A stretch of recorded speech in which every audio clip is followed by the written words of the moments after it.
Good afternoon. My name is Dr. Theodore Francis. I'm an associate professor of history at Houston-Tillotson University in Austin, Texas. I'm a born Bermudian, and I'm glad to bring you In the Wake of Mary Prince, a Bermuda sloop voyage from Bermuda to Turks and Caicos on the Spirit of Bermuda. This is a historical exploration of enslavement and mobility and society, as well as trade and social relations.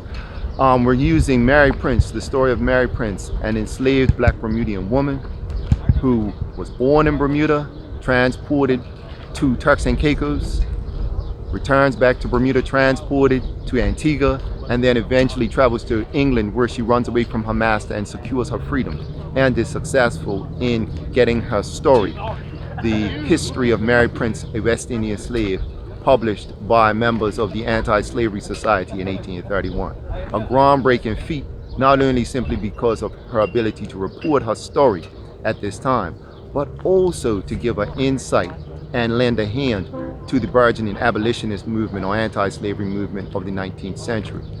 It's even more significant given the fact that it is one of the earliest, if not the earliest, slave narrative written by a black woman in the 19th century and globally.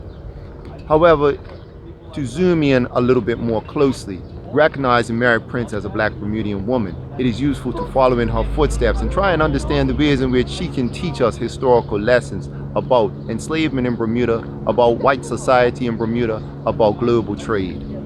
What I think is beautiful is Mary Prince might be remarkable, however, her experience is not unusual.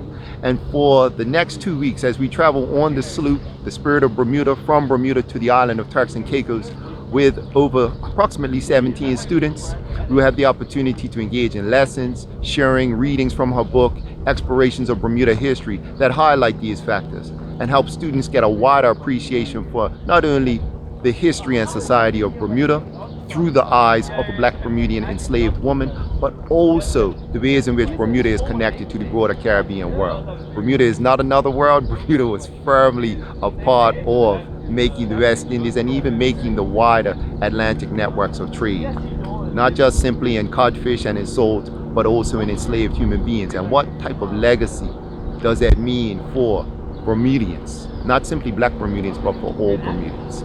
So over the next couple of weeks, over the next 2 weeks, I'll be sharing with students as we travel from Bermuda to Turks and Caicos, Mary Prince's history of resistance against enslavement, the ways in which Bermuda was a pioneer in the making of enslavement, not just simply here on this island colony, but also in the wider Atlantic world.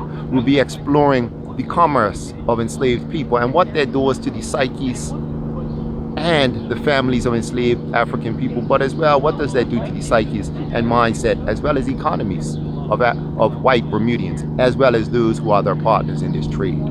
We will also be exploring the ways in which kinship works, the ways in which enslaved people might have been stolen and lost their liberty, and as well had their family networks ripped from them, but also their efforts to resist this process and reconnect their kinship networks.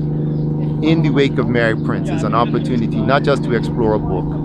Hopefully we can do that through the library, but it's also an opportunity to be embedded in a context of sailing training on the Spirit of Bermuda sloop, so that students can learn about the actual skill sets, as well as the courage it took to brave the Atlantic, to move to new places, but also some of the legacies of the more problematic aspects of maritime trade and Bermuda's history of maritime trade. I hope you could join us on the Spirit of Bermuda in the Wake of Mary Prince. I'm Dr. Theodore Francis.